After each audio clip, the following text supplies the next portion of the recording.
bagaimana keadaan orang-orang yang tidak mau berhijrah nanti di akhirat. Dan lagi-lagi kita tetap memaknai hijrah dengan makna yang kekinian atau makna kiasan.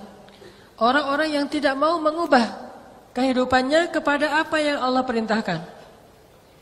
Hijrah dari masalah pekerjaan, dari pekerjaan-pekerjaan yang syubhat atau haram kepada pekerjaan yang halal dan diridhai Allah dengan rezeki yang berkah. Hijrah status dari mungkin punya hubungan yang tidak diridhai oleh Allah. Setiap hari dia merasakan perasaan yang sebetulnya belum boleh dia rasakan. Setiap hari dia memikirkan seseorang yang belum boleh dia pikirkan. Setiap hari dia datang dan berkomunikasi dengan seseorang yang belum boleh terlalu dekat dengannya. Hijrah kepada keadaan yang lebih baik. Keadaan ketika semakin dia pikirkan semakin berpahala. Semakin dalam perasaannya semakin berpahala. Semakin dekat semakin diberkahi Allah. Memandangnya aja berpahala coba. Itu enggak ada dalam pacaran. Memandang orang yang kita cintai berpahala.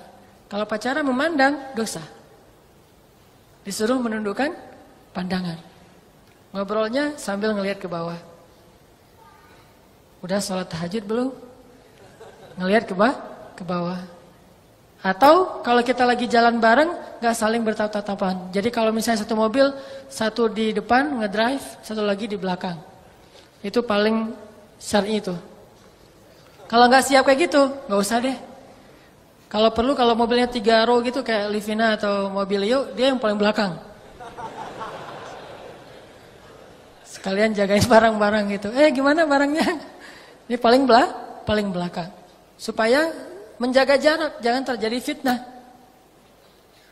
Dan banyak-banyak berzikir, astagfirullah, astagfirullah, ya Allah lindungilah kami. Karena setan itu, itu lagi menggebu-gebu tuh semangat setan untuk menggoda kita. Sedikit aja ada pencetus langsung kita bisa batal. Beda dengan kalau sudah berhijrah dengan cara menikah. Memandangnya pahala. Mandang, alhamdulillah dapat 1 pahala. Pandang lagi 2 pahala. Pandang-pandangan 4 pahala. Kamu kenapa ngelihat-lihat saya terus? Saya pengen beribadah. Berapaan? Dengan memandang kamu. Dan tahukah pahalanya sebesar apa? Sama dengan sholat 2 rakaat loh. Jadi kalau lagi malas, kayaknya saya mah lagi malas sholat sunnah mutlak, mau mandang istri aja. Itu bisa, kalau pacaran gak akan dapat yang kayak gitu-gituan. Coba, mandangin fotonya aja berpahala, apalagi orangnya. Kalau pacaran, mandangin fotonya aja nggak boleh, apalagi orangnya. Kita liatin, kita ngobrol. Bukankah dalam hadis itu ketika saling memandang berpahala, kemudian ketika saling berkasih sayang berpahala, kemudian ketika mereka maaf masuk ke dalam kamarnya berpahala, dan malam itu diberkahi oleh Allah Subhanahu Wa Taala. Malam yang penuh berkah. Gak perlu ngumpet-ngumpet, curi-curi dan segala macam. Gak perlu tipu-tipu. Karena udah halal. Kayak cerita saya kemarin. Pulang sholat Jumat. Ngapain pulang sholat Jumat buru-buru? Karena pengen cium kening kamu. Wah. Kalau belum halal, pulang sholat Jumat bingung. Ini mau kemana nih? Pulang ke rumah cuma gak ada siapa-siapa gitu ya. Pulang ke rumah orang, bisa bahaya. Jadi kan bingung pulang sholat Jumat. Aduh saya habis Jumatan tuh bingungnya mau kemana. Akhirnya nelfon teman, kita nongkrong yuk. Gitu lagi kan. Kalau yang udah halal, dia mah gak pernah galau mau nongkrong di mana. Udah jelas tempat nongkrongannya. Di dalam surga di rumahnya. Yang dinanti oleh bidadari. Tinggal pulang, assalamualaikum, waalaikumsalam. Udah ditunggu dari tadi juga. Lagi khutbah dia udah nunggu di belakang pintu. Gitu. Lagi khutbah Jumat udah nunggu. Begitu buka pintu, assalamualaikum, waalaikumsalam. Langsung kecup keningnya. Ya Allah, rahmatilah hubungan kami. Jagalah hati kami. Dan jadikanlah dia pasanganku di dunia dan di surga. Luar biasa itu udah. Ada yang lebih dahsyat lagi tuh. Bangun tahajud. Bangun tahajud, begitu kita udah malam udah melek langsung bangun wudu. Setelah wudu memercikan air ke wajahnya. Jangan 1 ember. Dipercikin. Memercikan air itu bukan bahasa, bukan cara yang kasar ya. Memercikan air itu romantis loh. Jadi memercikin air itu kalau Nabi itu diusap di matanya Aisyah. Jadi kayak facial gitu deh. Diusap di matanya Aisyah, bangun dong, diusapin. Terus dipercik-percik, kan manja tuh gitu. Apaan sih malam-malam dingin tahu? Nah kalau gitu besok malam air hangat dipercikin. Pokoknya yang lembut aja, air hangat. Waduh, makin nyenyak tidurnya air hangat nih gak dipijitin. Atau kalau perlu, kalau yang lebih keren lagi percikin airnya tuh pakai itu tuh. Pakai nano spray. Segar gini, kirain lagi di zam-zam segar gitu ya, pakai nano spray. Kenapa kamu pakai nano spray saya? Kan ikut sunnah Nabi membersihkan air. Tapi pakai teknologi nano spray. Ini lebih dahsyat lagi. Udah gitu dipijit-pijitin jempolnya pelan-pelan supaya dia bangunnya nyaman. Begitu bangun azan subuh gak jadi sholat. Kelamaan soalnya ngebanguninnya. Disitulah indahnya, bayangin. Makanya Allah mempertanyakan, kok kalian udah tahu indahnya nikah? Enggak nikah-nikah juga sih. Padahal udah tahu, udah dipanas-panasin lewat Instagram, lewat taklim, enggak nikah juga. Sampai akhirnya malaikat nanya, Fima kuntum, kenapa kalian dalam keadaan seperti ini tidak menikah? Katanya mustad'afin, ya Allah, enggak siap ya Allah, lemah, enggak punya pekerjaan. Bukankah ardullahi wasi'ah? Bukankah bumi Allah itu luas?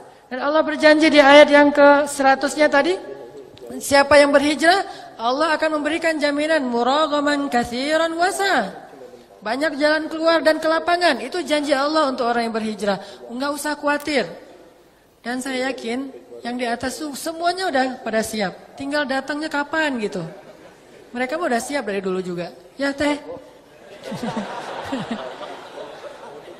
Dari dulu juga, kapan Ustadz kalau nggak ada yang datang? Kan nggak mungkin mereka datang duluan. Tembak aku dong, kan nggak mungkin. Itu mah nggak keren banget. Makanya kita yang harus cowok berani datang. Terus kamu datang pakai apa? Saya bawa Allah. Wah, ini ngeri nih. Modal kamu apa? Allah modal saya. Jaminannya apa? Allah sebaik-baik penjamin. Saksinya Allah yang akan menyaksikan. Pokoknya saya ngandalin Allah aja. Bismillah, ayo kita berjihad. Allahu Akbar gitu. Akhirnya calon mertua juga ikut takbir. Wah, kenapa saya jadi ikut-ikutan nih? Udah deh. Masih ingat, ini buat calon mertua ya. Belajarlah dari Sa'id bin Musayyib. Sa'id bin Musayyib itu satu dari 7 ulama Madinah di masa tabi'in. Beliau tuh senang banget dengan orang yang ahli masjid, terutama anak muda yang rajin ke masjid, ikut talim itu senang banget. Bahkan dihafal wajah-wajahnya. Sehingga ketika ada satu muridnya yang paling dekat dengan beliau nggak hadir dalam majelis ilmu, akhirnya Sa'id bin Musayyib sekali-kalinya datang ke rumah seorang murid dan mendahulukan itu daripada sholat berjamaah. Kan kita tahu Sa'id bin Musayyib ini 50 tahun nggak pernah ninggalin sholat berjamaah. Selama 50 tahun itu dapat takbiratul ihram bersama imam. 40 tahunnya sholat nggak pernah ngelihat punggung orang, artinya di shaf pertama. 30 tahunnya mendengar azan di dalam masjid.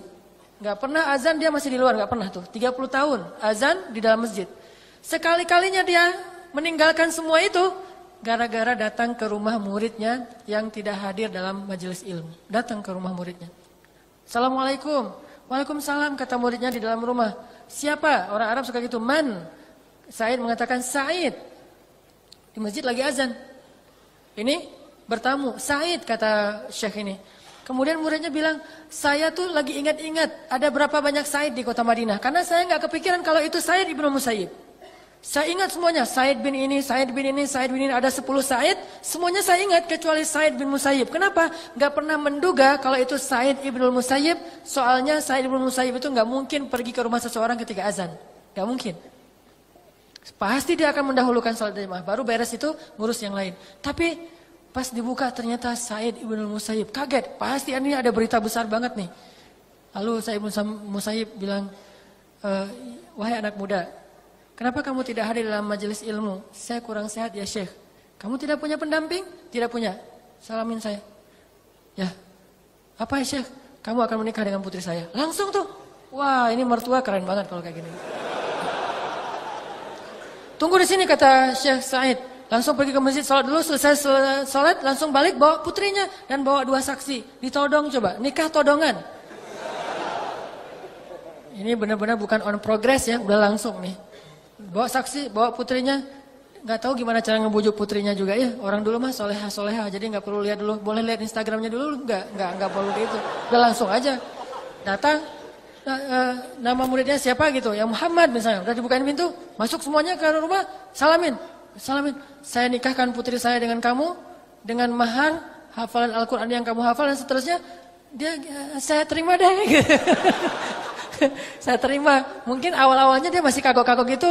Saksi-saksi bilang, sah nggak? Tidak sah. Kenapa? Soalnya nggak bersambung kan gitu ya, suka gitu ya. Makanya pas nikah saya mah juga karena takut nggak sah. Udah modalnya kurang, nggak sah pula kan. Ya udah saya pakai teks aja deh. Ustadz menikahnya pakai teks loh. Jadi pas saya terima nikahnya, ntar nih di scroll dulu. Jadi Said Musayyib langsung mengakadkan putrinya, kemudian diterima hari itu juga dia nikahkan putrinya dengan muridnya. Gampang urusannya. Gak bertele-tele ya, bikin kartu undangan dulu, ikhtilaf dulu warna kartu undangan. Yang cewek pengennya girly warna pink, yang cowok pengen street warnanya hitam abu-abu. Terus yang mertua pengen misalnya di gedung ini, yang kita pengennya di gedung itu. Lama sekali prosesnya. Untuk berhijrah sajalah lama. Allah mengatakan muraghaman katsira, banyak kemudahan. Wasa'ah, banyak kelapangan. Allah itu melapangkan kita untuk berhijrah. Tinggal hijrah aja. Ganti aja status. Saya sering bilang nikah itu sebetulnya bukan masalah sama sekali. Bukan masalah sama sekali. Jadi orang gak perlu mempertimbangkan untuk nikah. Hanya perlu memilih. Mempertimbangkan mah gak perlu. Memilih aja. Ini nikah gak ya? Nikah ya gak usah nikah. Cuma tinggal pilih. Memilih dengan istikharah, minta istiftah kepada Allah, ya Allah, ikatkan hati saya kepada orang yang tepat. Segampang itu sebetulnya. Datang aja. Orang kita niatnya pengen ibadah kan? Assalamualaikum, waalaikumsalam. Ada apa ya dek? Saya pengen ibadah pak. Hah? Ibadah gimana dek? Boleh saya duduk dulu pak? Kita bicara baik-baik secara kekeluargaan. Daripada kalau berdiri kan orang gampang emosi ya. Duduk aja pak. Pak, mangga minum dulu pak gitu. Rumah siapa gitu ya. Ini kepedean banget nih calon menantu nih. Udah tinggal nikah doang. Nikah mah cuma akad kayak gitu udah selesai. Kalau perlu nikah duluan baru resepsinya ntar dipikirin bareng-bareng. Saya dulu ketika di Kairo nikahnya resepsinya sekitar 6 bulan setelah kita nikah. Yang penting nikah aja dulu. Kita jalan-jalan kayak apa 99 cahaya di langit Eropa gitu deh. Kan nikahnya di luar negeri tuh. Nikahnya pun saya di Mekah, istri saya di Kairo. Jadi nikahnya enggak barengan. Istri saya di Kairo nunggu-nunggu gitu. Siangnya dia tanya, nanti malam jadi, sabar ya gitu. Lalu telepon ya. Saya udah di Saudi waktu itu lagi haji. Selesai mertua saya haji, saya wah baik-baikan tuh sama mertua. Begitu dia datang dari Indonesia turun pesawat langsung saya tunggu di bandara. Begitu dia naik, langsung saya tunjukin jadi gaet dadakan. Langsung jadi gaet, saya tunjukin sehingga mertua saya ngeliat, wah ini bener nih calon menantu yang ideal nih. Gak tahu dia kalau saya minjem duit anaknya 5 juta. Udah gitu, pas udah selesai kan gak boleh menikahkan ketika sedang berhaji ya. Selesai haji semuanya, udah Arafah, udah Thawaaf Ifadah udah beres. Langsung saya minta, manggilnya Abah. Abah, kapan atuh acaranya gitu. Oh iya ya sebentar saya mau ngambil umroh dulu. Aduh umroh lagi deh lama ini. Nunda lagi 1 hari. Hari yang kedua, Mbah udah bisa sekarang. Oh iya ya ayo kita ke Masjidil Haram. Selesai tawaf sunnah langsung naik ke satu pojok masjid. Saya nikahkan, saya terima nikahnya. Langsung telepon. Panggilannya, hai sayang, udah berubah. Kalau belum nikah, ukhti. Nah gitu tuh panggilnya. Kalau orang Mesir mah ya. Kalau di sini mah sis gitu ya. Ukhti mah sis. Pertama sis, habis itu jadi bebek. Ini karena udah berubah status. Langsung dia hore-hore gitu di Mesir. Dia pas dapat telepon, alhamdulillah kita udah sah. Wah itu luar biasa. Dia langsung sujud syukur, selesai sah. Sama teman-temannya cuma makan beberapa butir kurma. Ala mahasiswa gitu. Saya udah selesai aja gitu, udah beres. Kayak maaf, sesederhana itu kayak disunat doang tuh. Cepet banget, udah selesai. Pulang ke Kairo, sebulan kemudian baru pulang ke Kairo, kita langsung malam pertama ketemu tuh masih belum bisa satu rumah. Karena kita masih berstatus mahasiswa dan punya asrama masing-masing. Jadi kita ketemunya di ruang untuk tamunya asrama. Saya jadi tamu gitu datang. Wah ini istri saya lagi datang mendekati saya gitu. Pas udah dekat, kita makan di mana sekarang? Ya udah kita ke yang dekat aja. Tempat pertama kita ketemu di kebab Turki. Kan dulu gara-gara di kebab Turki itu kan saya salah ngambil plastik teh. Salah ngambil kantong jadinya ternyata kantong punya calon istri saya. Tapi bukan salah beneran, salah disengaja. Kita makan di situ aja kebab Turki sama ada namanya kibdah. Kibdah itu roti di dalamnya itu kasih hati. Nah, karena kita main hati jadi makannya makan hati. Nah, makan di situ udah gitu pulang masing-masing ke asrama. Bayangin udah nikah, pulang ke asrama. Itu hal yang paling menyakitkan. Udah nikah masih suruh pulang sendiri-sendiri ya. Itu paling menyakitkan dalam hidup saya tuh.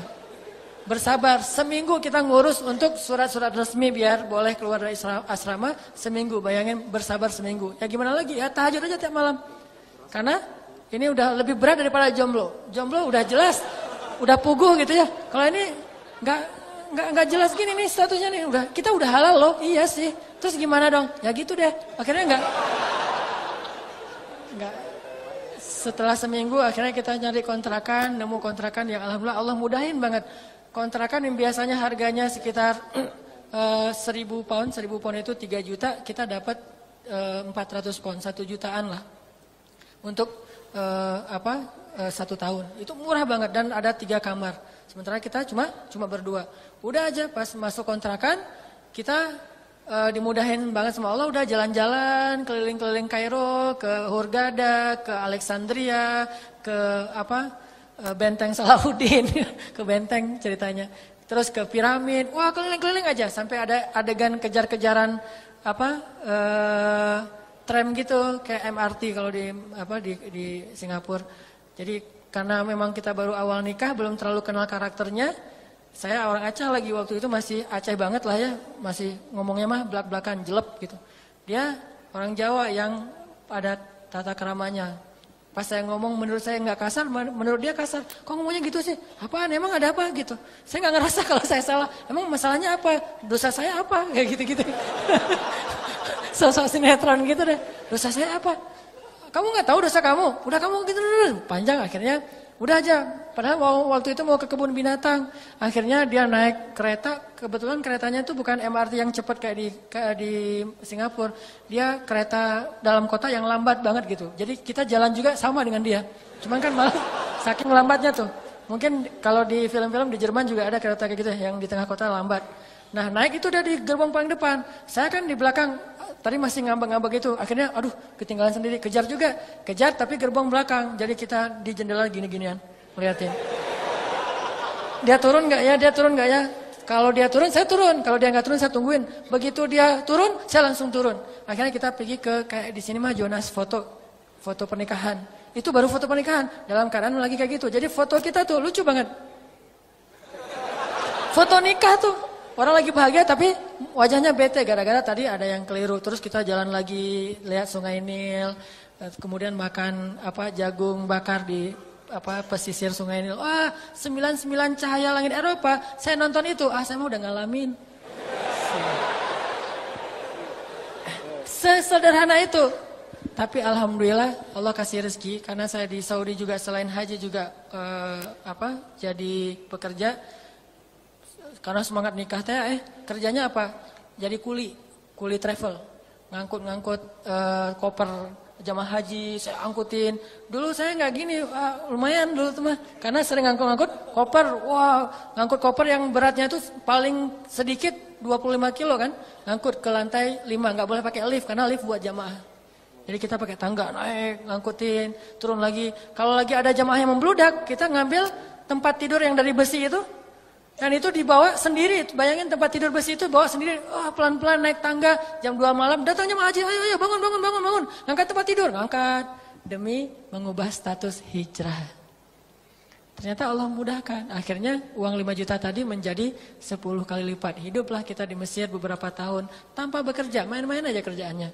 Lihat bukti kebesaran Allah kalau kita mau hijrah.